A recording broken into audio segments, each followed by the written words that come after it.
Hey, it's Jilly Ray Ray.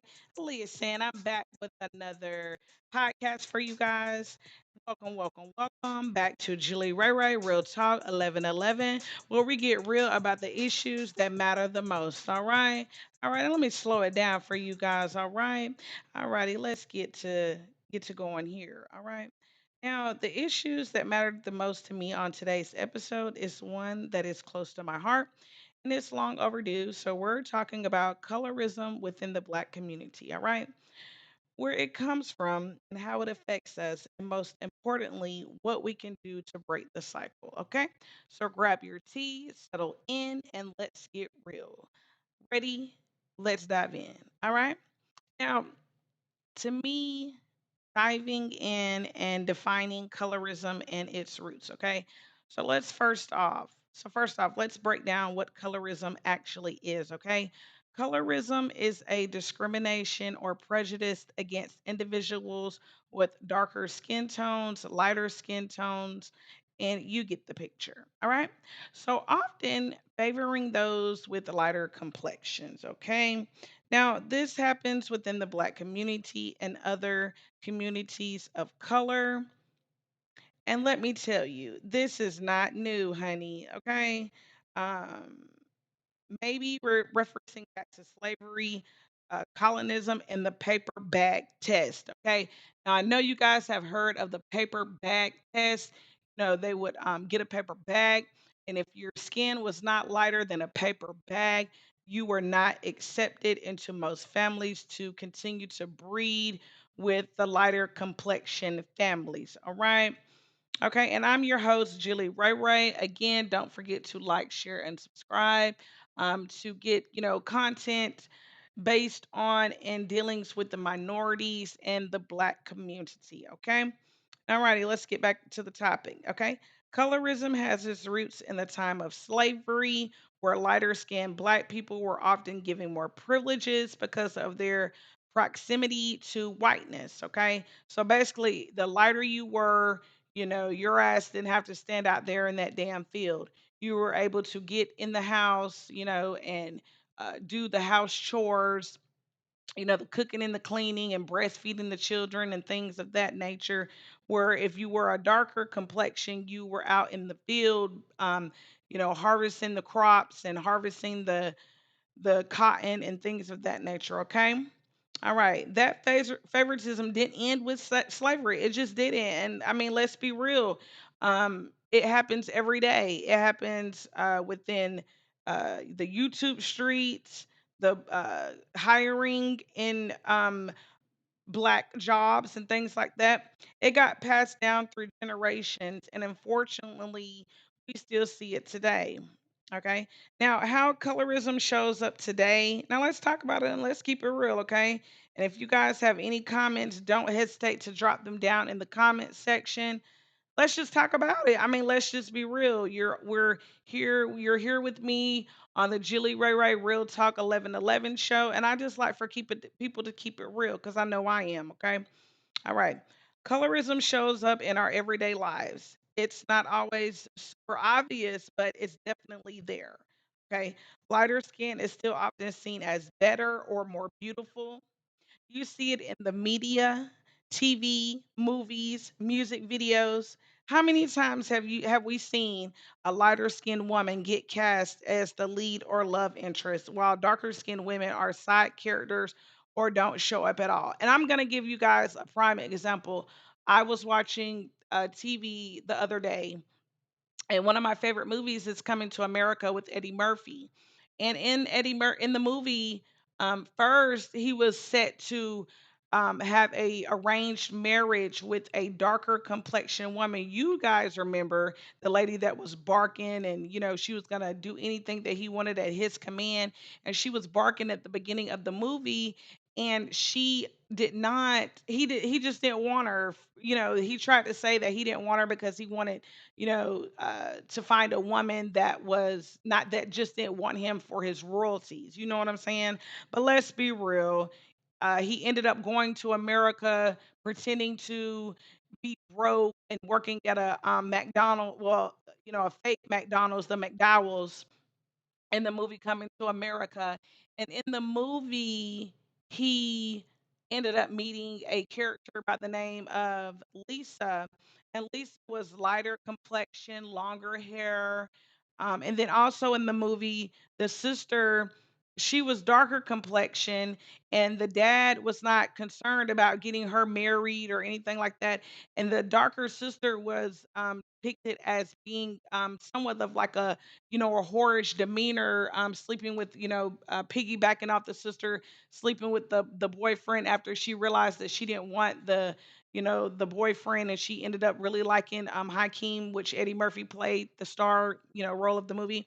And so, it's just that was just an example that I had to, show you guys. And while the darker skinned women are often depicted as the side characters, and they just don't show up at all, and no one cares about them and things like that. You know what I'm saying? It's just in the media, it's in the casting trends, it's in the beauty standards, et cetera, et cetera. Okay. And it's not just in the entertainment world either. This affects our self esteem, it affects our job prospects and even the way we treat each other. Let's be real, okay? We're here at the Julie Ray Ray Real Talk 1111 show, and we're going to keep it real. You guys don't forget to hit that like, share, and subscribe button for me. It will be gladly appreciated. And drop your comments down in the comment section for me, okay? I've heard stories of kids getting teased for their skin tone, being called too dark or not pretty enough. I mean, I'm a darker complexion of woman. I have faced this within my own family all my life, being darker, being kind of shunned from the family. My family kind of treated me a little bit standoffish and things like that. And yes, it hurt. It hurts darker skinned complexion women. And this is not only in the black community, it happens within the Indian community as well. They're often depicted, oh, you have darker, you're a brownie, you have darker skin. It also happens in the Hispanic community amongst the Puerto Ricans as well.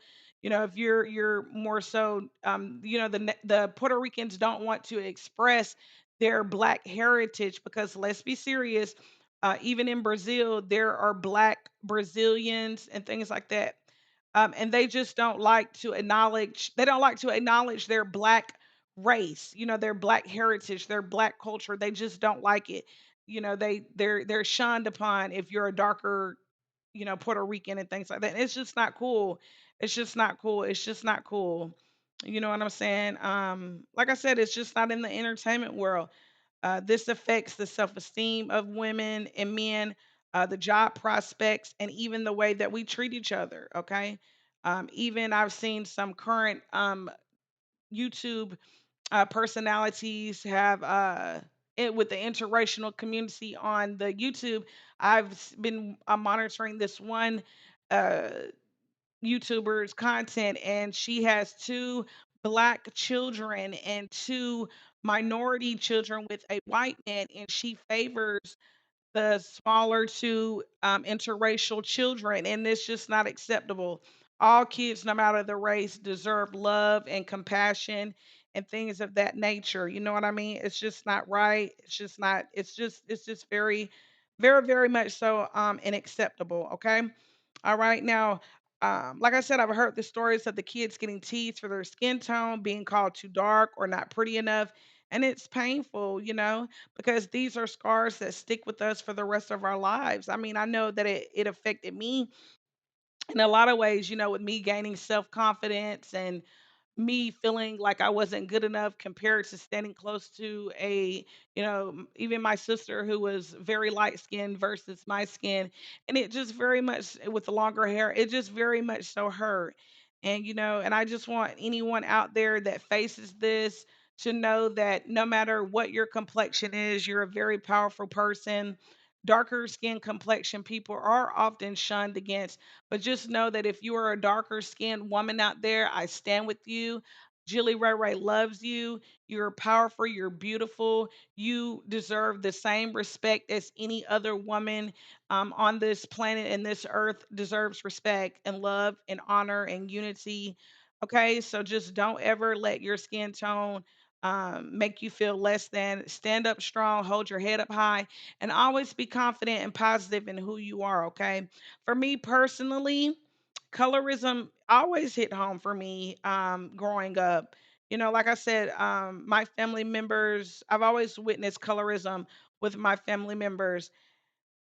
Maybe it was that family member who would comment on how pretty my cousin's skin was because it was lighter and her hair was longer, or the way I noticed darker girls in my school being treated differently. Okay, and I know a lot of you have your own personal stories, and if you would like, I'm more than happy to read your comments and your stories. If you drop it down in the chat for me in the comment section, it would be gladly appreciated, and I will text back and give you some confidence and some tips and some pointers and things like that, ladies. If you would, like to drop your experience um, down in the comments. Like I said, I have my own story too. In fact, I've reached out to a few of my listeners, and here's what they have to say. Um, I've read one person's comment that said in a previous post that I made, thank you, Jilly Ray Ray, for sharing your powerful stories. It has encouraged me to speak up about this because colorism cuts deep, but having these conversations is extremely hard for me because it brings back triggers and a lot of memories. And like I said, don't let that hinder you. Don't let that stop you from being great and being who you are as a person, okay? Go out there and reach those goals as being a darker complexion person. Go out there and get that job. Go out there and get that husband that you desire, even if his skin is, lighter than yours and his family is not accepting and things like that. Don't let that hold you back. And also, too, it's nothing wrong with dating other races and things like that. But just because you date another race does not mean that you have to put your own black race down, because guess what? You will be shunned upon. You will be considered as an outsider and a sellout, and they will continue and continue and to continue to come for you. Okay. Just keep that in mind. Okay. Be you, break that cycle.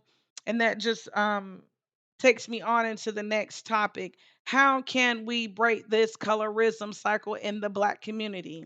Okay, let's talk about it. I mean, you're on the Jilly Ray Ray Real Talk 1111 show, and we're gonna talk about it and keep it real, okay? And like I said, don't forget to hit that like, share, and subscribe button if you can for me. All right. Now let's get to talking about some of these solutions and how we could break these cycles of colorism in our community. It's not going to happen overnight. Let's be real. Okay. It's not going to happen overnight. But, ladies and gentlemen, people, my fellow people, here are a few steps that we can take. Okay.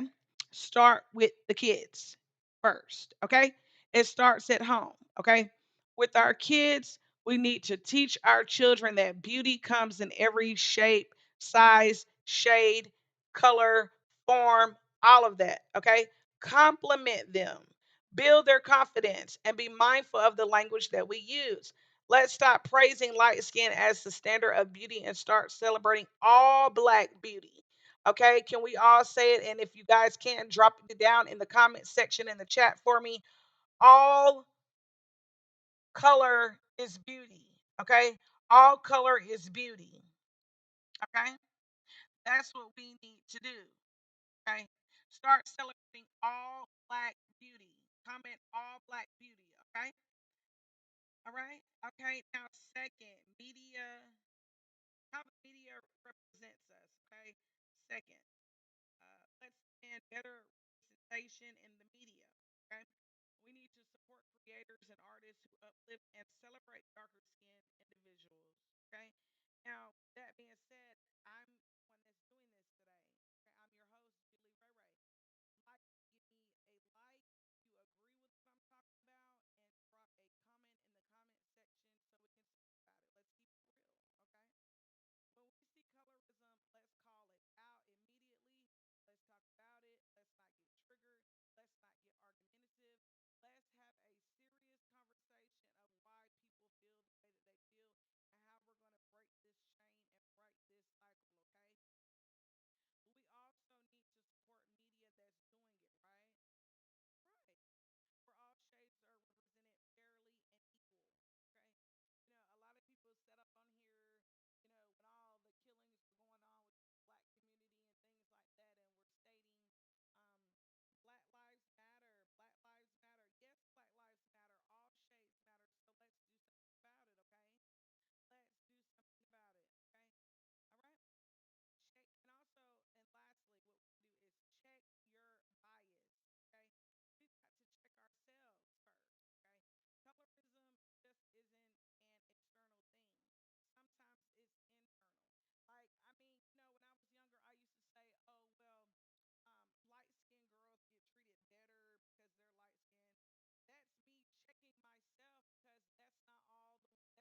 on